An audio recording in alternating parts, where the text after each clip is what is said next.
Chapter 30 of Treasure Island. Treasure Island by Robert Louis Stevenson. Chapter 30. On Parole.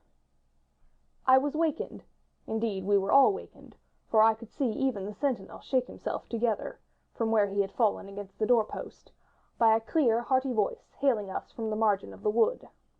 "Blockhouse, ahoy!" it cried. "Here's the doctor." And the doctor it was. Although I was glad to hear the sound, yet my gladness was not without admixture. I remembered with confusion my insubordinate and stealthy conduct, and when I saw where it had brought me, among what companions, and surrounded by what dangers, I felt ashamed to look him in the face. He must have risen in the dark, for the day had hardly come, and when I ran to a loophole and looked out, I saw him standing, like Silver once before, up to the mid-leg in a creeping vapor. "You, doctor! Top of the morning to you, sir!" cried Silver, broad awake and beaming with good nature in a moment. "Bright and early, to be sure. And it's the early bird, as the saying goes, that gets the rations. George, shake up your timbers, son, and help Dr. Livesey over the ship's side. All a-doing well, your patience was. All well and merry." So he pattered on, standing on the hilltop with his crutch under his elbow, and one hand upon the side of the log-house, quite the old John in voice, manner, and expression. "We've quite a surprise for you, too, sir," he continued. "We've a little stranger here. He, a new boarder and lodger, sir, and looking fit and taut as a fiddle. Slept like a supercargo, he did, right alongside of John. Stem to stem we was, all night." Dr. Livesey was by this time across the stockade, and pretty near the cook, and I could see the alteration in his voice as he said, "Not Jim?" "The very same Jim as ever was," says Silver. The doctor stopped outright, although he did not speak, and it was some seconds before he seemed able to move on. "Well, well," he said at last. "duty first and pleasure afterwards, as you might have said yourself, Silver. Let us overhaul these patients of yours." A moment afterwards he had entered the blockhouse, and with one grim nod to me, proceeded with his work among the sick. He seemed under no apprehension, though he must have known that his life among these treacherous demons depended on a hair, and he rattled on to his patients as if he were paying an ordinary professional visit in a quiet English family. His manner, I suppose, reacted on the men, for they behaved to him as if nothing had occurred, as if he were still ship's doctor, and they still faithful hands before the mast. "You're doing well, my friend," he said to the fellow with the bandaged head. "and if ever any person had a close shave, it was you. Your head must be as hard as iron. Well, George, how goes it? You're a pretty color, certainly. Why, your liver, man, is upside down. Did you take that medicine? Did he take that medicine, men?" Aye, sir, he took it, sure enough," returned Morgan. "Because you see, since I am mutineer's doctor, or prison doctor as I prefer to call it," says Dr. Livesey in his pleasantest way, "I make it a point of honor not to lose a man for King George, God bless him, and the gallows." The rogues looked at each other, but swallowed the home thrust in silence. "Dick don't feel well, sir," said one. "Don't he?" replied the doctor. "Well, step up here, Dick, and let me see your tongue." "No, I should be surprised if he did. The man's tongue is fit to frighten the French. Another fever." "Ah, there," said Morgan. "that comed of spilling Bible." "That comes, as you call it, of being arrant asses," retorted the doctor. "and not having sense enough to know honest air from poison, and the dry land from a vile pestiferous slough. I think it most probable, though of course it's only an opinion, that you'll all have a deuce to pay before you get that malaria out of your systems. Camp in a bog, would you? Silver, I'm surprised at you. You're less of a fool than many, take you all round, but you don't appear to me to have the rudiments of a notion of the rules of health. Well," he added, after he had dosed them round, and they had taken his prescriptions, with really laughable humility, more like charity school-children than blood-guilty mutineers and pirates. "Well, that's done for today. And now I should wish to have a talk with that boy, please." And he nodded his head in my direction carelessly. George Merry was at the door, spitting and spluttering over some bad-tasting medicine, but at the first word of the doctor's proposal he swung round with a deep flush and cried, "No!" and swore. Silver struck the barrel with his open hand. "Silence!" he roared, and looked about him positively like a lion. Doctor, He went on in his usual tones.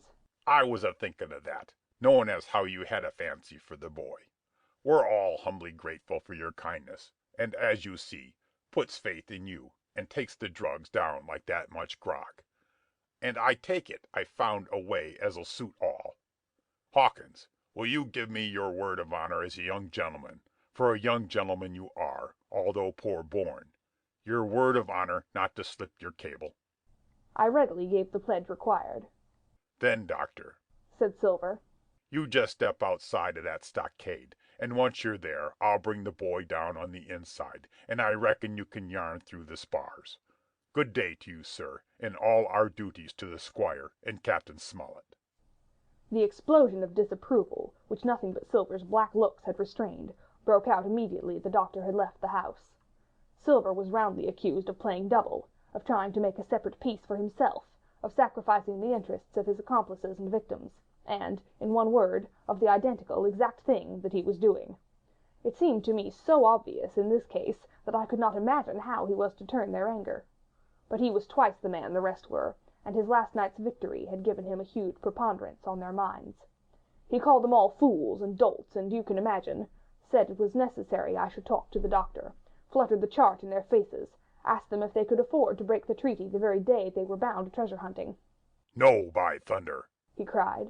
It's us must break the treaty when the time comes, and till then I'll gammon that doctor, if I have to ile his boots with brandy. And then he bade them get the fire lit, and stalked out upon his crutch, with his hand on my shoulder, leaving them in a disarray, and silenced by his volubility rather than convinced. Slow, lad, slow, he said. They might round upon us in a twinkle of an eye if we was seen to hurry. Very deliberately, then, did we advance across the sand to where the doctor awaited us on the other side of the stockade, and as soon as we were within easy speaking distance, Silver stopped. You'll make a note of this here also, Doctor, says he, and the boy'll tell you how I saved his life, and were deposed for it too, and you may lay to that. Doctor, would a man steering as near the wind as me, playing chuck farthing with the last breath in his body like, you wouldn't think it too much, mayhap, to give him one good word. You'll please bear in mind, it's not my life only now, it's that boy's into the bargain, and you'll speak me fair, Doctor, and give me a bit of hope to go on, for the sake of mercy. Silver was a changed man once he was out there, and had his back to his friends and the blockhouse. His cheeks seemed to have fallen in, his voice trembled. Never was a soul more dead in earnest. Why, John, you're not afraid? Asked Dr. Livesey. Doctor, I'm no coward. No, not I. Not so much. And he snapped his fingers. If I was, I wouldn't say it. But I'll own up fairly. I've the shakes upon me for the gallows. You're a good man and a true. I never seen a better man. But you'll not forget what I done good. Not any more than you'll forget the bad, I know. And I step aside, see here, and leave you and Jim alone. And you'll put that down for me too, for it's a long stretch, is that.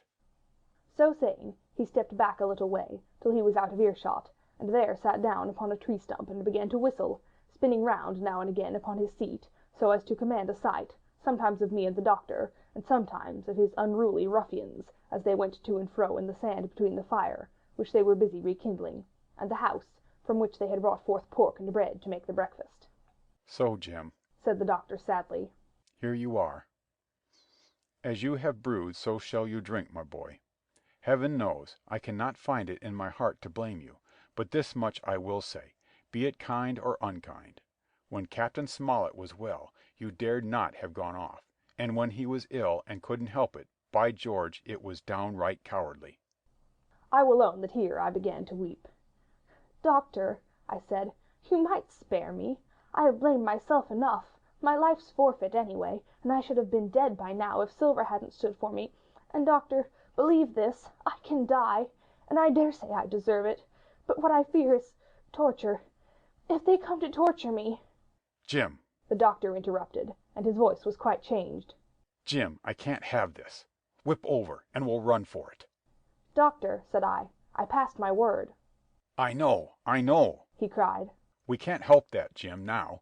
I'll take it on my shoulders, holus bolus, Blame and shame, my boy. But stay here, I cannot let you. Jump! One jump and you're out, and we'll run for it like antelopes." "No," I replied. "You know right well you wouldn't do the thing yourself. Neither you nor Squire nor Captain, and no more will I. Silver trusted me. I passed my word, and back I go. But, Doctor, you did not let me finish. If they come to torture me, I might let slip a word of where the ship is, for I got the ship, part by luck and part by risking, and she lies in North Inlet, on the southern beach, and just below high water. At half tide she must be high and dry." "The ship!" exclaimed the doctor. Rapidly I described to him my adventures, and he heard me out in silence. "There is a kind of fate in this," he observed when I had done. "Every step it's you that saves our lives. And do you suppose by any chance that we are going to let you lose yours? That would be a poor return, my boy. You found out the plot. You found Ben Gunn. The best deed that you ever did, or will do, though you live to 90. Oh, and by Jupiter, and talking of Ben Gunn! Why, this is the mischief in person. Silver!" he cried. "Silver, I'll give you a piece of advice," he continued as the cook drew near again. "Don't you be in any great hurry after that treasure." "Why, sir, I do my possible, which that ain't," said Silver. "I can only, asking your pardon, save my life and the boys by seeking for that treasure, and you may lay to that." "Well, Silver," replied the doctor, "if that is so, I'll go one step further. Look out for squalls when you find it." "Sir," said Silver, "as between man and man, that's too much and too little. What you're after, why you left the blockhouse, why you given me that there chart, I don't know now, do I? And yet I done your biddin' with my eyes shut, and never a word of hope.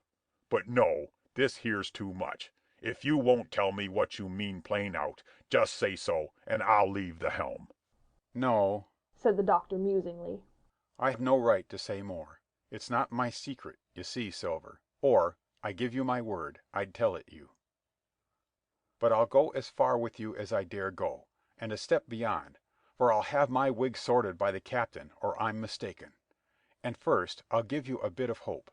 Silver, if we both get alive out of this wolf trap, I'll do my best to save you, short of perjury." Silver's face was radiant. "You couldn't say more, I'm sure, sir, not if you was my mother," he cried.